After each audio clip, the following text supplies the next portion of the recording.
عێراق و عێراقیەکان لە بەردەم گۆڕانکاریە گەورەکان و ئەگەرەکراوەکاندا لە کۆتا ساتەکانی ساڵی 2021دا مستەفا کازمی سەرۆکوەزیرانی عێراق و فەرماندەی گشتی هێزە چەکدارەکان ڕایگەیان دوایین سەربازی شەڕکەری هاوپەیمانان لە عێراق کشاوەتەوە و ئێستا هیچ سەربازێکی شەڕکەری ئەمریکا و هاوپەیمانەکانی لە عێراقدا نەماوە. ئەوەش وەک ڕاگەیاندنی دۆخێکی نوێی سیاسی و سەربازی لە عێراق لێک دەدرێتەوە. ئەمڕۆ کە یەکەم ڕۆژی ساڵی نوێیە، عێراق دەکەوێتە دۆخێکی نوێوە، دۆخێک کە لە هەموو کات زیاتر چاوەڕێی ئاڵۆزبوونی سیاسی و سەربازی لێ دەکرێت، چونکە ئیدی کشانەوەی هاوپەیمانان لە عێراق بۆتە واقع و هێز و لایەنە سیاسی و تەواوی پێکاتەکان هەریەکەیان و بە پلان و ئەجەندایەکەوە دەیەوێت بچێتە ناو قۆناغی دوای ئەمریکا، قۆناغێک کە سیناریۆی جۆرا و جۆر چاوەڕێی دەکات و چاودێرانی سیاسی پێیان وایە عێراق ڕوبەڕووی ململانەیەکی سەختی ناوخۆیی و ناوچەی دەکاتەوە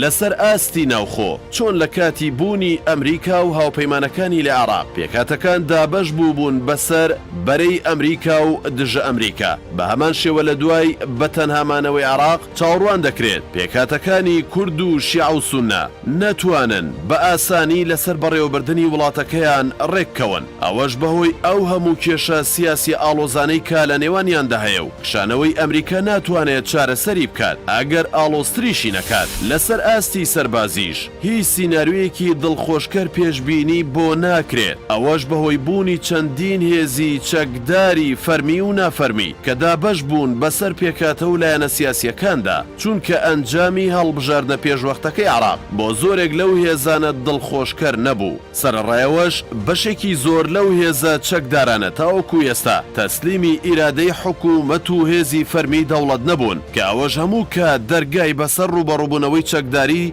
بەڕووی عێراقدا کردووەتەوە، چونکە سەرڕای پەسەندکردنی ئەنجامی هەڵبژاردنەکان لەلایەن دادگای باڵای فیدراڵیەوە، بەڵام هێشتا ژمارێک لەو هێزانە هەڕەشەی تێکدانی دۆخی ئەمنی عێراق و ڕوبەڕووبوونەوەی چەکداریەکەن.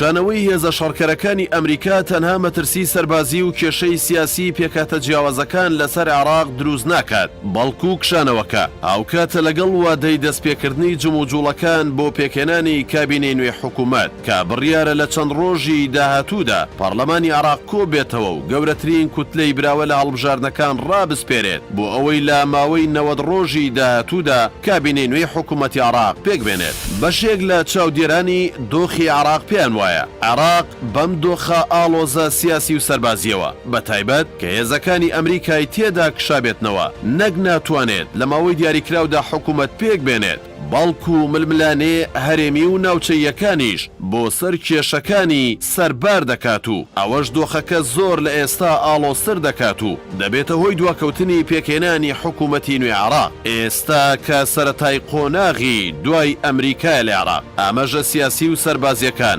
چەندین پرسیاریان لەبارەی ئایندەی نزیک و دووری عێراقەوە هێناوەتە ئاراوە کە خۆیان لە کات و چۆنێتی پێکێنانی کابینەی نوێ حکوومەت و ململانی نێوان سەر جەم پێکاتە جیاوازەکان و هاوکات ململانی هێزە هەرێمی و ناوچەیەکان لە عێراقدا دەبینێتەوە.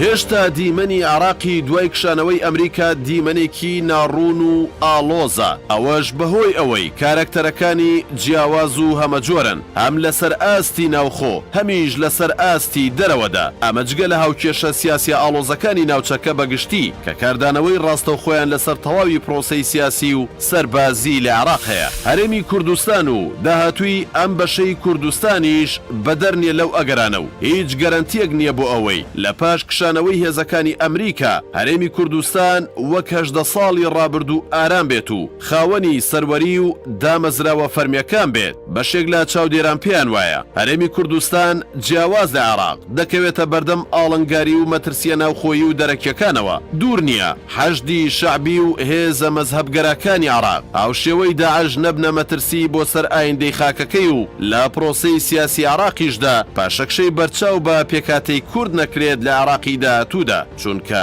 ئەگەر لە ڕابردوودا نیەتێک بۆ پێکەوە کارکردن لەگەڵ کورد هەبوو بێت لای بەشێکیان، ئەوە بەشەکەی تریان لەژێر هەڕەشە و هەژموونی هاوپەیمانان و ئەمریکا بەتایبەت ناچار بەو کارە دەبوون.